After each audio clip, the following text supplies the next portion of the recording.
미국 이민당국에 체포된 한국인 300여 명이 자진 출국 형식으로 모레 한국행 전세기를 탈 것으로 보입니다. 자진 출국은 유죄를 인정하는 취지가 될 수 있어서 자칫 미국 재입국에 제한이 생길지 걱정인데요. 향후 한미 간 협의의 중요 쟁점 중 하나가 될 것으로 보입니다. 미국의 한국인 근로자 대규모 구금이라는 초유의 사태, 워싱턴 특파원 출신의 외교안보 전문가인 서강대 왕선택 대우교수와 분석해봅니다. 어서 오십시오. 네, 안녕하세요. 안녕하십니까. 네. 먼저 이번에 네. 한국인 근로자들이 체포된 곳이 현대차 그리고 LG 에너지 솔루션의 공장, 그러니까 네. 이제 합작 법인 공장이었는데 그렇습니다. 여기 지금 6조 원을 투자해서 건설했다고 들었는데요. 이곳에 근로자 수백 명을 체포했다. 그것도 혈맹인 우리 동맹국의 근로자를. 네. 이건 어떤 시사점이 있을까요?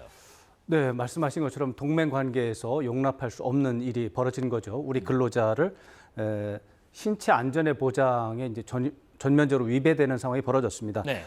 다만 이제 다행스럽게 4, 5일 만에 자진 출국 형식으로 석방을 하고 또 귀국할 수 있는 이런 방향으로 협의가 진행이 됐고 네. 추가적인 세부 협의가 있는 것 같은데 일단은 원만하게 수습이 될 수 있는 그런 방향으로는 잡았다 하는 점에서 좀 다행스러운 상황입니다. 예.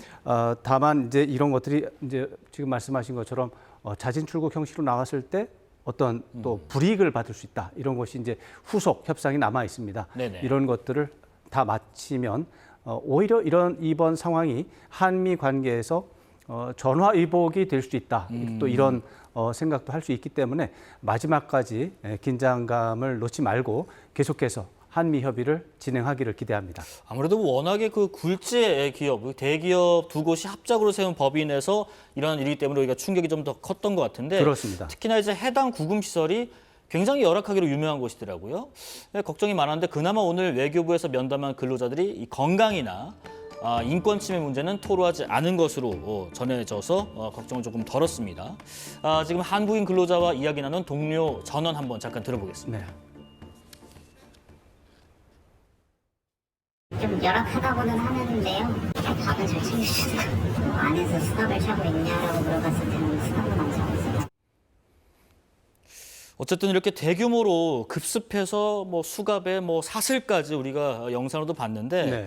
우선은 문제 중에 하나가 크게 비자 문제가 있었다면서요? 네, 그렇습니다. 이번에 체포되신 구금되신 분들이 한국인들이 한 300명 정도인데 네. 이분들이 소지하고 있었던 비자가 상용 비자인 B1 그리고 비자 면제 프로그램에 해당하는 에스타 네. 이쪽으로 해서 했는데 사실 이 두 가지 종류의 증명서를 가지고 있으면 미국에서 취업하거나 근로를 하면 불법입니다. 네. 그런 차원에서 불법 어떤 취업 논란은 있었다라고 인정할 수밖에 없습니다. 그러나 그런 상황이 발생한 지난 2, 3년 동안의 사정을 보면 다른 각도로 볼 수 있습니다. 예. 말씀하신 것처럼 이건 현대와 LG 엔솔로지가 이제 협작을 해서 6조 원의 돈을 들여서 배터리 공장을 만들고 있고 내년 초에 완공을 해가지고 정식 가동을 하고 준비하고 있는 상황인데 정식 가동을 하기 위해서 급하게 공장 건설 인력이 필요했던 겁니다. 설비 인력이 필요했던 겁니다. 근데 미국에서는 이런 인력을 구할 수가 없는 거죠. 그래서 한국에서 급히 인력을 불러와야 되는데 네. 미국의 비자 제도에 따르면 취업할 수 있는 이제 H-1B 비자를 받아야 되는데 연간 8만 5천 장밖에 안 주고 네네. 이미 할당이 많이 되어 있어가지고 그나마 또 신청하면 6개월 이상 걸린다 그래요. 그렇기 때문에 그렇게 가지고 일을 못하니까 아까 말씀드린 것처럼 B1 비자나 에스타 제도를 이용해서 불러서 일은 하고 그다음에 이제 건설을 마친 다음 정식 가동을 하는 데까지 해놓고 돌아가고 이제 미국인들을 정식으로 고용을 하고 그래서 조지아주에서 이제 8,500명 정도까지 고용할 수 있는 대규모 일자리 창출이 되는 건데 그걸 위해서 준비하는 과정에서 어쩔 수 없이 미국 법에서 허용하지 않는 부분 때문에 이런 일이 벌어졌기 때문에 LG나 현대 입장에서 보면 억울하다고 말할 수 있는 소지가 있습니다. 네네. 사실 이런 불법적인 요소가 있지만 미국 정부는 그것을 알고 있었고 묵인하던 사안입니다. 예. 왜냐하면 그것이 조지아주에 유리하고 미국에 유리하기 때문입니다. 그러니까요. 그리고 이건 불법 체류와도 직접적인 관련은 없습니다. 일반적으로 불법 체류라고 하는 것은 외국인이 불법적으로 미국에 입국해서 취업을 해서 돈을 벌고 체류하면서 미국에 살겠다는 겁니다. 네네. 이것은 그런 것과 전혀 관계가 없습니다. 미국의 큰 공장을 만드는데 미국의 인력이 없어서 한국의 인력이 가서 도와주겠다는 거죠. 그런 차원에서 불법 체류와 연관지어서 이런 어떤 사태를 불상사를 맞이하는 것은 우리 입장에서는 매우 불만스럽다 이렇게 봐야 되겠습니다. 물론 뭐 이제 비자 체계가 있습니다만 말씀하신 것처럼 우리가 가서 뭐 별도의 불법 행위를 한다든지 아니면 전혀 개인의 아니죠. 뭐 사익을 취하기 위해서가 아니라 기업 입장에서는 적법한 비자로 인력을 고용하기 어려운 이런 네. 제도적 한계를 호소하고 있는데 다시 한번 여쭤보고 싶은 부분이 있습니다. 네. 우리 기업의 투자를 몇백 달러씩 받아서 공장을 건설하기로 미국 정부가 다 허가한 마당에 그렇죠. 인력 고용은 또 어렵다. 네. 이건 어떻게 이해해야 될까요? 이게 이제 미국의 국내 정치를 이해할 수밖에 없습니다. 네. 정권 교체와 관련이 있죠. 지금 이 공장이 건설되는 이제 협상이 되고 합의가 돼서 공장 설치가 시작이 된 것은 바이든 정부 때였습니다. 네네. 바이든 정부 때에 그 프로그램에 따라서 이 공장이 기획이 됐고 협의가 됐고 지금 합의가 돼서 내년 초에 완공이 되는 이런 상황이 벌어져 있는데 지금은 바이든 대통령 정부를 미워하는 네. 트럼프 정부입니다. 트럼프 행정부는 바이든 정부 때 했던 보조금을 가지고 외국 기업을 끌어오는 리쇼어링 방식은 틀렸다. 네네. 그게 아니고 아예 그 관세를 중심으로 한 접근법, 세금을 중심으로 한 접근법이 더 정확한 것이다라고 하면서 바이든 정부 했던 모든 것을 지금 공격하는 상황입니다. 근데 이 공장이 바로 바이든 정부 때 이루어놓은 성과물 중에 하나입니다. 타깃이 됐군요. 그렇죠. 네. 그런 부분이 존재하고 이 공장이 위치된 장소가 조지아주입니다. 네네. 조지아주는 미국에서 최근 수년 동안 뭐 작년 선거도 그랬고 5년 전 선거도 그랬지만 스윙 스테이트, 대표적인 스윙 스테이트입니다. 내년에 또 저 중간 선거 앞두고 있잖아요. 그렇죠. 네. 그렇기 때문에 트럼프 대통령과 그 지지자들의 입장에서는 조지아주에서 바이든 정부, 민주당 정부가 했던 프로그램은 잘못됐다, 부작용이 있다라고 하는 것을 강조할 필요가 있는 그런 분위기가 존재한다는 것이죠. 그런 분위기 속에서 불법 체류자라고 하는 그런 불법 체류자를 척결하는 것이 또 이제 트럼프 대통령의 정치적인 슬로건입니다. 네. 두세 가지가 겹쳐 있습니다. 바이든 정부 때리기와 바이든 정부 유산 때리기와 그 불법 체류자 척결이라고 하는 국내 정치상의 수요를 달성하기 위해서 바로 이 공장의 문제를 다루기에는 적당했다라고 이제 본 것이죠. 그러니까 한미 관계 네. 맥락에서 본 게 전혀 아니고 국내 정치 맥락에서 사냥감이 된 거고 수개월 동안 준비를 해서 이번에 이제 급습이 이루어진 건데 그러나 이 사안은 말씀드린 것처럼 한미 관계, 동맹 관계에서 엄청나게 중요한 입장을 띠고 있고 트럼프 대통령이 지금 한미 관계에서 새롭게 추진하고 있는 대규모 한미 경제 협력 부분에 있어서 매우 상징적이고 중요한 곳입니다. 그렇기 때문에 이 부분이 앞으로 어떻게 될지가 뭐 수백조 원 규모의 우리가 이제 미국에 투자를 하는 것으로 네. 투자 펀드를 마련하는 것으로 지금 이야기가 되고 있잖아요. 그런 것들을 가늠할 수 있기 때문에 중대한 문제가 발생했는데 지금 다행히 처음에 말씀드렸지만 수습 국면으로 들어가고 있어서 원만한 수습이 되기를 기대하고 오히려 전화위복이 되면 좋겠습니다. 지금 앞서 말씀하신 것처럼 그 전문가 취업 비자랄지 이런 부분들이 어느 정도 한정돼 있단 말이죠. 네. 그런데 미국과 FTA를 체결한 다른 나라들, 네. 예를 들면 뭐 멕시코랄지 등등 나라들은 이 전문직 취업이 보다 좀 수월하다고 얘기를 하던데 네. 전문직 취업 비자 쿼터를 일부 할당을 받았기 때문이라고 해요. 그런데 그렇습니다. 우리는 이 쿼터가 없거나 아주 적다. 뭐 거의 없다고. 왜 이런 차이가 존재하는 걸까요? 그거는 이제 자유무역 협정과 이 수입 쿼터와의 관계 속에서 역사적인 맥락이 있습니다. 이제 우리가 이제 미국의 다른 나라는 있는데 왜 우리는 없냐 할 때 다른 나라가 지금 5개 정도 있습니다. 네. 캐나다, 멕시코, 싱가포르, 칠레, 호주 5개입니다. 네. 이 5개 나라 중에서 캐나다와 멕시코는 1994년에 나프타라고 하는 경제 통합 협약을 맺습니다. 이 경제 통합이라고 하는 것은 아예 시장 자체를 그 벽을 허물어 버리는 거기 때문에 취업 쿼터 같은 건 자체가 없습니다. 그래서 캐나다와 멕시코는 그때 수입 이쪽에서 저쪽으로 가는 자유로운 취업이 가능한 상황이 됐고요. 네. 그 뒤에 이제 2003년대에 싱가포르와 칠레가 미국하고 자유무역 협정을 체결을 했는데 이제 협의를 했는데 그때 미국이 그 두 나라에게 인센티브를 준 게 수입 전문직 비자 쿼터입니다. 근데 그때는 그게 그렇게 큰 문제가 안 됐었어요. 네네. 그리고 그 뒤에 2006년에 호주도 그 사례를 따라서 호주 전문가에게만 해당하는 E3 비자를 별도로 또 만들어 줬어요. 근데 그때는 이민자에 대한 특별한 반감이 존재하지 않았고 그 당시 월드 트레이드 그 세계 무역 통상의 흐름은 개방, 세계화, 신자유주의 이게 온통 세계를 흐르고 이제 감싸고 있었기 때문에 당연하다고 생각했는데 2008년, 2009년이 문제입니다. 2008년, 2009년이 그때 금융위기가 발생하면서 네. 그때부터 이민자에 대한 반감이 이제 구체화되고 이제 문제가 발생하죠. 그때부터 이제 문제는 대한민국이 그때부터 협상을 시작했습니다. 아, 그렇군요. 자유무역 협정이 미국과의 자유무역 협정이 그때 이제 1차적으로 완료가 됐다가 문제가 생겨서 다시 협상을 해서 2012년에 됐거든요. 네네. 2012년에는 미국에서 전문가 취업 비자를 주면 안 된다라고 하는 것이 이미 사회적으로 확립이 됐습니다. 그래서 그 문제를 가지고 협상을 하다가는 우리가 그 당시에 원했던 소고기 문제와 자동차 문제에서 협상을 달성할 수가 없었습니다. 예, 예. 그리고 그때는 대한민국의 경제가 지금처럼 발전할 거라고 예상을 못했기 때문에 미국에서 우리가 취업을 그렇게 많이 할 거라고 생각도 못했습니다. 네네. 그런데 실제로는 상황이 달라진 거죠. 그래서 오늘날 그 2008년 이전에 협상한 나라들은 수입 전문가 비자를 받았고 그 뒤에는 받은 나라가 거의 없습니다. 우리도 그렇습니다. 그게 문제입니다. 지금 오늘 외교부에서는요, 이 기업 수요에 맞는 비자 체계를 검토하고 미국과 협의해 나가겠다라고 밝혔고요.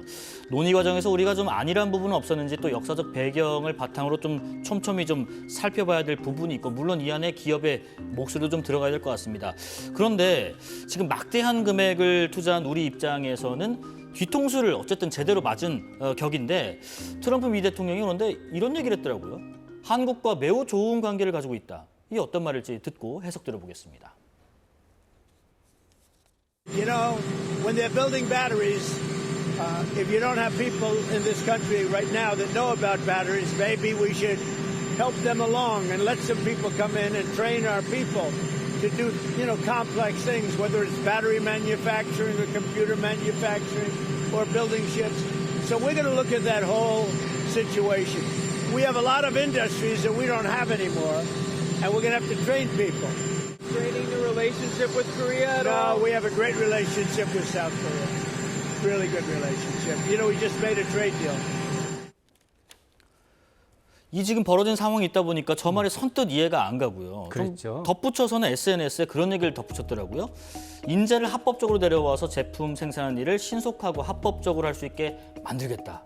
이게 종합적으로 어떤 의미를 갖고 있는 워딩인가요? 지난 며칠 동안 한 3일, 4일 정도에 벌어진 일을 또 잘라서 시계열적으로 다시 봐야 됩니다. 네네. 이 일이 처음 벌어진 9월 4일에 입장에서 보면 이것은 트럼프 대통령이나 미 정부 당국자들의 시각에서는 한미 관계와 아무런 상관이 없이 불법 체류자 척결 프로그램으로 본 겁니다. 네. 그리고 아까 말씀드렸다시피 조지아주라는 지리적인 특성, 그다음에 바이든 행정부 때 프로그램에서 성공적인 프로그램이라는 점 때문에 공격 대상이 된 거고 그런 차원에서 접근했던 겁니다. 그래서 트럼프 대통령도 첫날에는 그들은 적법한 업무를 하고 있다라고 말한 것입니다. 네네. 그런데 그 뒤에 한국 정부가 이제 미국 정부와 이제 핫라인을 가동을 이제 여러 가지 종류의 핫라인을 가동을 해서 이것은 불법 체류자의 문제가 아니라 미국에 투자하는 한국 기업이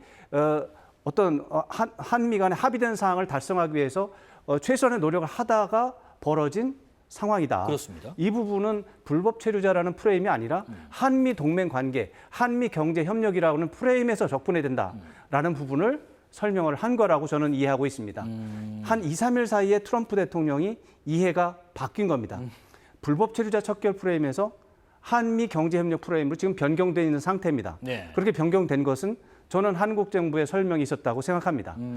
그래서 그것이 불과 며칠 만에 상황을 상황이 원만하게 수습될 수 있는 방향으로 전환이 된 것입니다. 아직 끝나지 않았기 때문에 네. 며칠 더 기다려 봐야 되겠지만 그래서 트럼프 대통령의 이런 입장 변화는 충분히 이해가 갈 수 있고 그 가운데 한국 정부의 외교적인 설명이 있었다라고 저는 이해하고 있고요.